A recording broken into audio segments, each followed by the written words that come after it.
Hello students, നമ്മൾ കഴിഞ്ഞ ക്ലാസ്സിലൊക്കെ കോർപ്പറേറ്റ് സോഷ്യൽ റെസ്പോൺസിബിലിറ്റി, കോർപ്പറേറ്റ് ഫിലാന്ത്രോപ്പിക്ക് പഠിച്ചിരുന്നു.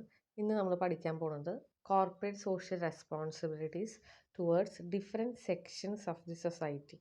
അതായത് നമുക്കറിയാം CSR കമ്പനികൾ കമ്പൽസറി ആയിട്ട് ചെയ്യുന്നതാണ്. CSR ചെയ്യുമ്പോൾ കമ്പനിയുടെ ഇമേജും റെപ്യൂട്ടേഷനും അതിൻ്റെ ഗുഡ് വില്ലൊക്കെ കൂടും.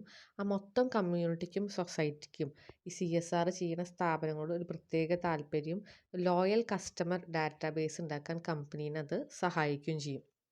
അപ്പോൾ ഇനി നമ്മൾ നോക്കുന്നത് ഈ കോർപ്പറേറ്റ് സോഷ്യൽ റെസ്പോൺസിബിലിറ്റീസ്, അതായത് കമ്പനിക്ക് ഏതൊക്കെ സെക്ഷൻസിനോടാണ് അവർക്ക് കമ്മിറ്റ്മെൻ്റ് ഉള്ളത്.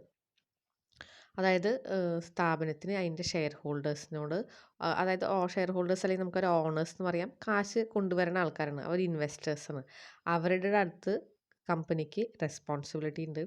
അതേപോലെ തന്നെ ആ സ്ഥാപനത്തിൽ ജോലി ചെയ്യുന്ന എംപ്ലോയീസിൻ്റെ അടുത്തും റെസ്പോൺസിബിലിറ്റി ഉണ്ട്.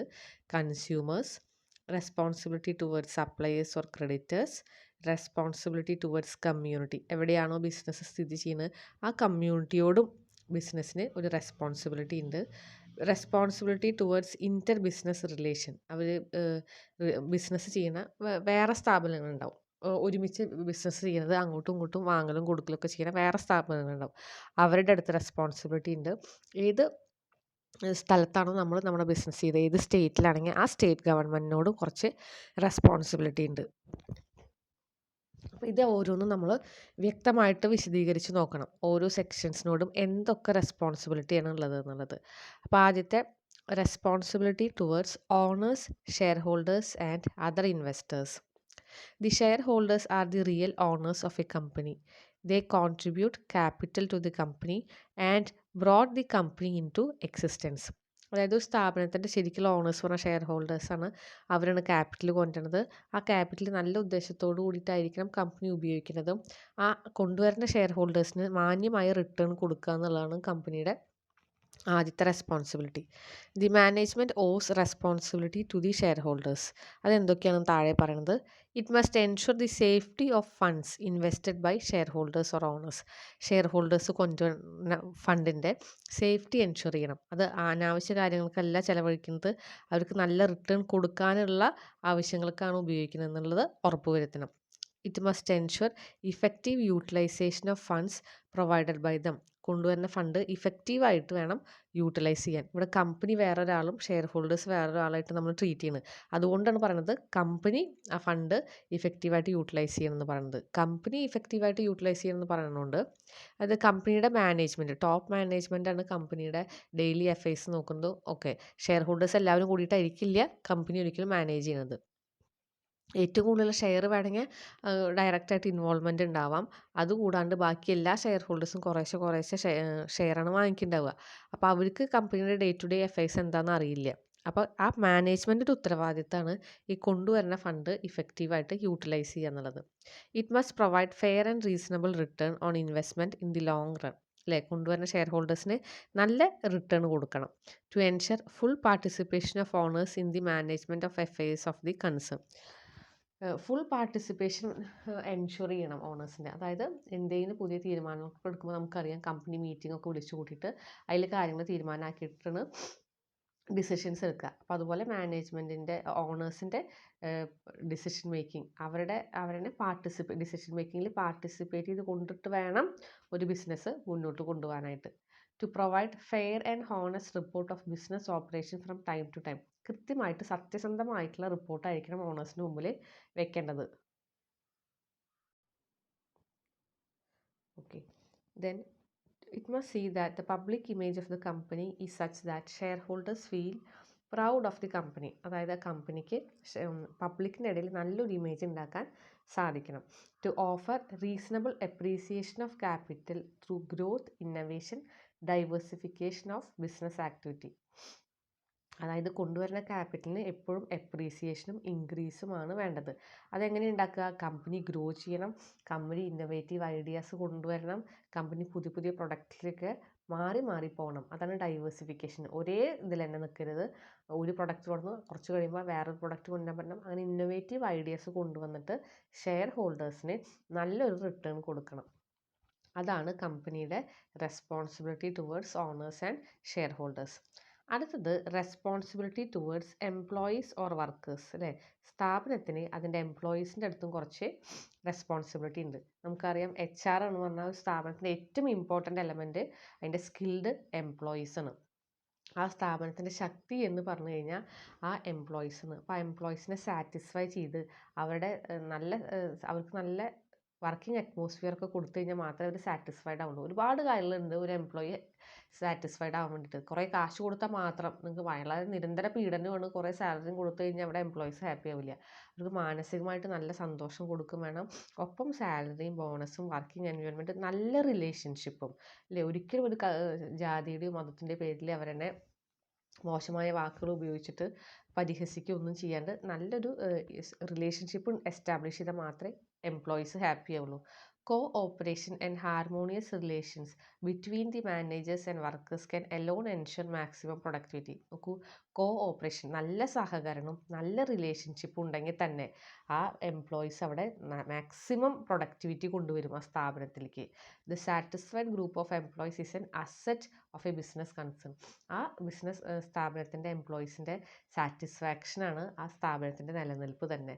The success and failure of an organization to a large extent depends on their performance.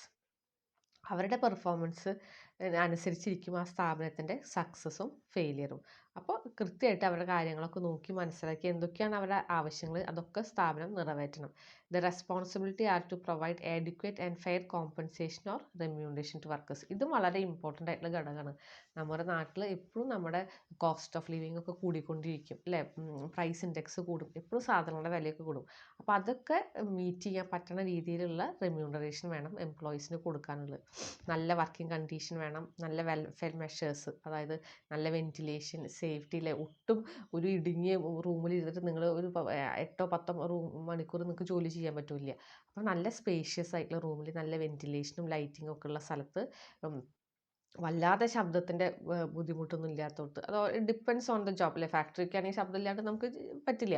അപ്പോൾ ആ ഒരു സാഹചര്യം അനുസരിച്ചിട്ട് നല്ല മാക്സിമം ആൾക്കാർക്ക് നല്ല വർക്കിംഗ് കണ്ടീഷൻ കൊടുക്കുക. ഹൗസിങ്ങും മെഡിക്കൽ ഫെസിലിറ്റീസും ആവശ്യത്തിന് ലീവും അല്ലേ. ലീവും ഒരു കൊല്ലത്തിൽ ഒരു ലീവ് പോലും എടുക്കാൻ പറ്റാത്ത സ്ഥാപനം പറഞ്ഞു കഴിഞ്ഞാൽ വർക്ക് ചെയ്യാൻ അത്ര സുഖം ഉണ്ടാവില്ല. അപ്പോൾ അതൊക്കെ കൊടുത്തുകൊണ്ട് വേണം എംപ്ലോയീസിനെ സാറ്റിസ്ഫൈഡ് ചെയ്യിക്കാൻ വേണ്ടിയിട്ട്. അപ്പോൾ ഇനി എന്തൊക്കെയാണെന്ന് നമുക്ക് ഓരോന്ന് വിശദമായിട്ട് നോക്കാം. The management should provide recreation, sanitation and medical facilities അല്ലേ. നല്ല ടോയ്ലറ്റ് ഫെസിലിറ്റീസ്, സാനിറ്റേഷൻ, അവർക്ക് റിലാക്സ് ചെയ്യാനുള്ള സൗകര്യങ്ങൾ, മെഡിക്കൽ ഫെസിലിറ്റീസ് ഒക്കെ കൊടുക്കണം. To ensure job security for workers. എപ്പോൾ വേണമെങ്കിൽ നമ്മുടെ ജോലി പോകാം, അങ്ങനത്തെ സ്ഥലത്ത് നമുക്ക് വർക്ക് ചെയ്യുമ്പോൾ നമ്മുടെ മനസ്സിൽ എപ്പോഴും ഒരു ആദ്യമായിരിക്കും എന്താ ഉണ്ടാവുകയെന്ന്. ഒരു ജോബ് സെക്യൂരിറ്റി കൊടുക്കണം വർക്കേഴ്സിന്. Maintain cordial relation with employees. നല്ല റിലേഷൻഷിപ്പ് എംപ്ലോയി ആയാലും അവിടുത്തെ എംപ്ലോയീസ് തമ്മിലൊന്നും ഫൈറ്റൊന്നും ഇല്ലാണ്ട് എന്തെങ്കിലും പ്രോബ്ലം ഒക്കെ ഉണ്ടെങ്കിൽ അതൊക്കെ സെറ്റിൽ ചെയ്ത് നല്ലൊരു റിലേഷൻഷിപ്പോട് കൂടിയിട്ട് വേണം എംപ്ലോയീസിനെ ട്രീറ്റ് ചെയ്യാൻ വേണ്ടിയിട്ട്. To ensure fair opportunities to workers for their promotion, growth and development. എല്ലാവർക്കും ഈക്വൽ ഓപ്പർച്യൂണിറ്റീസ് കൊടുക്കണം അല്ലേ. ഫോർ ദ പ്രൊമോഷൻ്റെ കാര്യത്തിലായാലും ഗ്രോത്ത് ആൻഡ് ഡെവലപ്മെൻറ്റിൻ്റെ കാര്യത്തിലായാലും ആണായാലും പെണ്ണായാലും ഈക്വലായിട്ട് വളരാനുള്ള സാധ്യത ഒരേപോലെ കൊടുക്കണം. Then provision and recognition of genuine trade union rights of workers. അത് ട്രേഡ് യൂണിയൻ സ്ഥാപനങ്ങളുണ്ടാവും. മാനേജ്മെൻറ്റ് എപ്പോഴും അത്ര താല്പര്യമൊന്നും ഉണ്ടാവില്ല ട്രേഡ് യൂണിയൻ ഒരു സ്ഥാപനത്തിൽ ഉണ്ടാവണതുകൊണ്ട്. കാരണം അവർ ആവശ്യത്തിനും ആവശ്യമില്ലാത്തതിനൊക്കെ അവരുടെ റൈറ്റ്സും പറഞ്ഞിട്ട് വരും, എപ്പോഴും സാലറി കൂട്ടണം അങ്ങനെയൊക്കെ പറയും. പക്ഷേ ജെന്യുവിനാണ് ട്രേഡ് യൂണിയൻ്റെ ആവശ്യങ്ങളെങ്കിൽ അത് നമ്മൾ അംഗീകരിച്ച് കൊടുക്കണം. Okay. Proper steps should be taken to ensure social security. അവരുടെ സോഷ്യൽ സെക്യൂരിറ്റിക്ക് എൻഷുർ ചെയ്യണം. സാമൂഹികമായിട്ട് അവർക്കൊരു പ്രശ്നം ഉണ്ടാവില്ല അവിടെ ജോലി ചെയ്യുമ്പോൾ എന്നുള്ള ആ ഒരു ഉറപ്പ് നമ്മൾ കൊടുക്കണം. It must ensure fair and courteous treatment to the workers. നല്ല ട്രീറ്റ്മെൻറ്റ് ആയിരിക്കണം എംപ്ലോയീസിൻ്റെ അടുത്ത് ഉണ്ടാവുള്ളത്. Make provision of workers participation in management അല്ലേ. പുതിയ ഡിസിഷനൊക്കെ എടുക്കുമ്പോൾ എംപ്ലോയീസിൻ്റെ കൂടി അഭിപ്രായം ചോദിച്ചിട്ട് അവരേനെയും കൂടി പാർട്ടിസിപ്പേറ്റ് ചെയ്ത് വേണം ഡിസിഷൻസ് എടുക്കാനുള്ളത്. Then to recognise the social needs of workers. അവരുടെ ആവശ്യങ്ങൾ എന്താണെന്ന് മനസ്സിലാക്കുക. To ensure that there is no discrimination of workers on the basis of caste, sex or physical appearance. ജാതിയുടെയും മതത്തിൻ്റെ പേരിലൊന്നും അവിടെ യാതൊരു ഡിസ്ക്രിമിനേഷനും ഇല്ലയെന്ന് ഉറപ്പ് വരുത്തണം. ട്രാൻസ്ഫറും പ്രൊമോഷനൊക്കെ കൊടുക്കുമ്പോൾ ഇതിൻ്റെ പേരിൽ ആൾക്കാരനെ നമ്മൾ ട്രാൻസ്ഫറും പ്രൊമോഷനൊന്നും കൊടുക്കാൻ പാടില്ല. A grievance handling procedure should be established for the redressal of grievance of employees. അവർക്ക് എന്തെങ്കിലും പ്രോബ്ലം ഉണ്ടെങ്കിൽ ഒരു ഗ്രീവൻസ് റിഡ്രസൽ സെല്ല് ഉണ്ടാവണം. അവരെ പരാതിയും പ്രശ്നങ്ങളൊക്കെ പരിഹരിച്ചു കൊടുക്കുക തന്നെ വേണം. Recognise the collective bargaining and encourage it. ഒരുമിച്ച് കളക്റ്റീവ് ബാർഗൈനിങ് നമുക്ക് അനുവദിച്ച് കൊടുക്കാം. എല്ലാവരും പറയണം, ഒരു 6 months 1 year കഴിഞ്ഞിട്ട് എല്ലാ എംപ്ലോയീസും പറയണം ഞങ്ങൾക്ക് കുറച്ച് സാലറി കൂട്ടണമെന്നോ അല്ലെങ്കിൽ വർക്കിംഗ് കണ്ടീഷൻസ് ബെറ്റർ ആക്കണം എന്ന് പറഞ്ഞു കഴിഞ്ഞാൽ ആ കളക്റ്റീവ് ബാർഗൈനിങ് നമുക്ക് അംഗീകരിച്ചു കൊടുക്കാം. പല സ്ഥാപനങ്ങളും അടച്ചുപൂട്ടുന്നതും സ്ട്രൈക്കിലേക്കും ലോക്കൗട്ടിലേക്കും ഒക്കെ പോണതിൻ്റെ കാര്യം എന്താ? എംപ്ലോയീസ് എല്ലാവരും ഒരുമിച്ചൊരു കാര്യം ചോദിച്ചാൽ പോലും മാനേജ്മെൻറ്റ് സമ്മതിക്കില്ലെങ്കിൽ പിന്നീട് അത് സ്ട്രൈക്കിലേക്കൊക്കെ പോകും. ലേബർ യൂണിയനൊക്കെ ഏറ്റെടുക്കും. പിന്നീട് ആ ഫാക്ടറികളുടെ മുമ്പിൽ നമുക്ക് സമരപന്തലുകളൊക്കെ കാണാം. അപ്പോൾ അത് നമ്മൾ അനുവദിച്ചു കൊടുക്കാണ്ടിരിക്കുകയാണ് നല്ലത്. To ensure protection of workers from occupational hazard. ഫാക്ടറികളൊക്കെ ആണെങ്കിൽ വർക്ക് ചെയ്യുമ്പോൾ ഭയങ്കര അപകടകരമായിട്ടുള്ള മെഷീൻസൊക്കെ ഉണ്ടെങ്കിൽ അവരുടെ സേഫ്റ്റി സ്ഥാപനം എൻഷുർ ചെയ്യണം. Recognise workers as human resource and treat them as asset instead of a factor of production. മനുഷ്യന്മാരാണ് അവിടെ ജോലി ചെയ്യുന്നത്. മനുഷ്യൻ്റേതായ എല്ലാ വികാരങ്ങളും വിചാരങ്ങളും അവർക്ക് ഉണ്ടാവും. അപ്പോൾ ഒരു മനുഷ്യനായിട്ട് ട്രീറ്റ് ചെയ്യുക, അല്ലാണ്ട് എൻ്റെ സ്ഥാപനത്തിലെ ഒരു മെഷീനാണ് എൻ്റെ ജോലിക്കാർ എന്നുള്ള രീതിയിൽ അവരെ കണക്കാക്കേണ്ട. എല്ലാ മാനുഷിക പരിഗണനയും കൊടുത്തിട്ട് വേണം എംപ്ലോയീസിനെ ട്രീറ്റ് ചെയ്യാനായിട്ടുള്ളത്. അപ്പോൾ ഇതൊക്കെയാണ് റെസ്പോൺസിബിലിറ്റി ടുവേർഡ്സ് എംപ്ലോയീസ്. ഇതൊക്കെ നമുക്ക് അറിയണ കാര്യങ്ങൾ തന്നെയാണ്. നമുക്ക് നിങ്ങൾ അറിവ് വെച്ച് എഴുതിയാലും ഇത്രയും പാർട്ട്സ് ഓക്കെ. ഒരു ഹെഡും കൂടി പഠിക്കാം. റെസ്പോൺസിബിലിറ്റി ടുവേർഡ്സ് കൺസ്യൂമേഴ്സ് അല്ലേ. കൺസ്യൂമേഴ്സ് ആർ ദ കിങ്സ് എന്നൊക്കെ പറയും. അവരാണ് നമ്മുടെ സ്ഥാപനത്തിൻ്റെ ഉയർച്ചയും തളർച്ചയൊക്കെ തീരുമാനിക്കുന്ന ആൾക്കാർ. അപ്പോൾ കസ്റ്റമർ സാറ്റിസ്ഫൈ ചെയ്താൽ മാത്രമേ നിങ്ങൾക്ക് ഈ മാർക്കറ്റിൽ നിലനിൽപ്പുള്ളൂ. അതുകൊണ്ട് കസ്റ്റമറിനെ നമ്മൾ ഏറ്റവും മര്യാദയുടെ പേരിൽ വേണം അവരോട് പെരുമാറാനും. അവർക്ക് തട്ടിപ്പും വെട്ടിപ്പൊന്നും ഇല്ലാണ്ട് നല്ല ക്വാളിറ്റി ഓഫ് ഗുഡ്സ് കൊടുത്താൽ മാത്രമേ വീണ്ടും വീണ്ടും കസ്റ്റമർ നമ്മുടെ സ്ഥാപനത്തേക്ക് വരുള്ളൂ, അല്ലെങ്കിൽ നമ്മുടെ ഗുഡ്സ് വാങ്ങിക്കുള്ളൂ. അപ്പോൾ എന്തൊക്കെയാണ് കസ്റ്റമറുടെ അടുത്തുള്ള റെസ്പോൺസിബിലിറ്റി നോക്കാം. Goods offer to the customer should be of good quality. നല്ല ക്വാളിറ്റിയുള്ള പ്രൊഡക്റ്റ് ആയിരിക്കണം കൊടുക്കുന്നത്. നമ്മൾ ഒരു പ്രൊഡക്റ്റ് ഉണ്ടാക്കുമ്പോൾ കസ്റ്റമറുടെ നീഡ്സും വാണ്ടും ഫാഷനൊക്കെ ചേഞ്ച് ചെയ്തുകൊണ്ടിരിക്കുന്നു അല്ലേ. വളരെ ഔട്ട്ഡേറ്റഡ് ആയിട്ടുള്ള പ്രൊഡക്റ്റ് ഒക്കെ ഉണ്ടാക്കിയിട്ട് നിങ്ങൾ മാർക്കറ്റിൽ കൊണ്ടുപോയിട്ട് ആരും അത് വാങ്ങിക്കാൻ പോകുന്നില്ല. അപ്പോൾ കസ്റ്റമറിൻ്റെ മാറണ നീഡ്സും മാറണ ഫാഷനൊക്കെ മനസ്സിലാക്കിയിട്ട് വേണം നമ്മൾ പ്രൊഡക്റ്റ് ഉണ്ടാക്കാനായിട്ട്. Heavy burden in the form of high prices should not be imposed on consumers. ഒരു മാർക്കറ്റിൽ ഒരേ ക്വാളിറ്റിയുള്ള സാധനം 10 രൂപയ്ക്കും അപ്പുറത്ത് 50 രൂപയ്ക്കും കിട്ടുമ്പോൾ എല്ലാവരും 10 രൂപയ്ക്ക് അത് വാങ്ങിക്കാനേ നോക്കുള്ളൂ. ഒരുപാട് പ്രൈസ് ചുമത്തിയിട്ടൊന്നും നിങ്ങൾക്ക് ഒരു പ്രോഫിറ്റും കിട്ടാൻ പോകുന്നില്ല, കസ്റ്റമറിനും കിട്ടാൻ പോകുന്നില്ല. അപ്പോൾ ഒരു മീഡിയം പ്രൈസ് അല്ലെ, ഫെയർ പ്രൈസ് എന്ന് നമ്മളതിനെ പറയാം. എല്ലാ മറ്റുള്ള കോമ്പറ്റീറ്റേഴ്സ് എന്ത് പ്രൈസാണോ ഇടുന്നത് അത് നോക്കിയിട്ട് ഒരു ഫെയർ പ്രൈസ് നിങ്ങൾ ഇടാൻ പറ്റുള്ളൂ.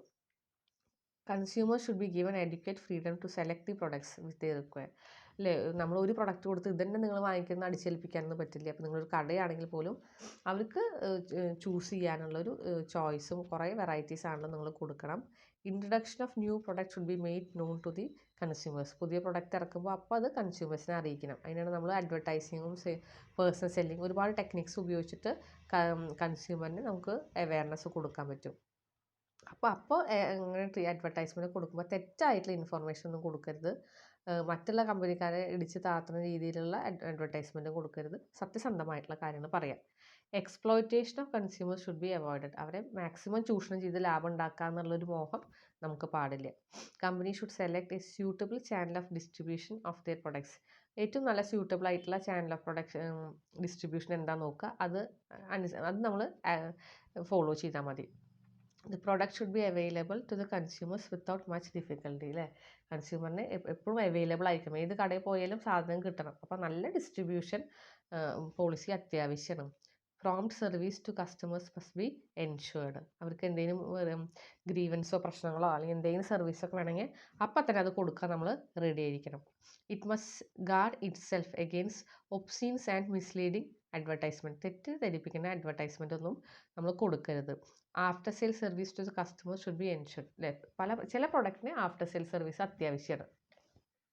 അപ്പോൾ അത്തരം പ്രൊഡക്ട്സിന് അത് കൊടുക്കണം. ഹോം അപ്ലയൻസോ അല്ലെങ്കിൽ കാറൊക്കെ വാങ്ങിക്കുമ്പോൾ അത് വാങ്ങിച്ച് കുറച്ച് കഴിഞ്ഞാൽ നമുക്ക് സർവീസ് വേണ്ടി വരും. അപ്പോൾ അത്തരം പ്രൊഡക്ട്സിന് അത് എൻഷുർ ചെയ്യുക. കമ്പനി അത് ആഫ്റ്റർ സെയിൽ സർവീസ് കൊടുക്കണം എന്നാണ് പറയുന്നത്. It must guard against adulteration, poor quality, hoarding, profiteering, black marketing, selling second hand articles as new.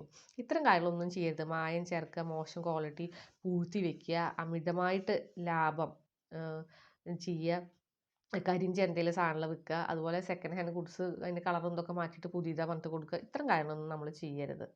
Then ensure fairly wide distribution of product among all sectors of consumers. ഏത് കസ്റ്റമറിനും കടയിൽ പോയി കഴിഞ്ഞാൽ അടുത്തുനിന്നൊക്കെ available ആയിട്ടുള്ള രീതിയിൽ വേണം നമ്മൾ നമ്മുടെ ഡിസ്ട്രിബ്യൂഷൻ ചെയ്യാൻ വേണ്ടിയിട്ട്. നേരത്തെ നമ്മൾ പറഞ്ഞത് തന്നെയാണ്. Then to ensure the formation of association of consumers for their satisfaction and welfare.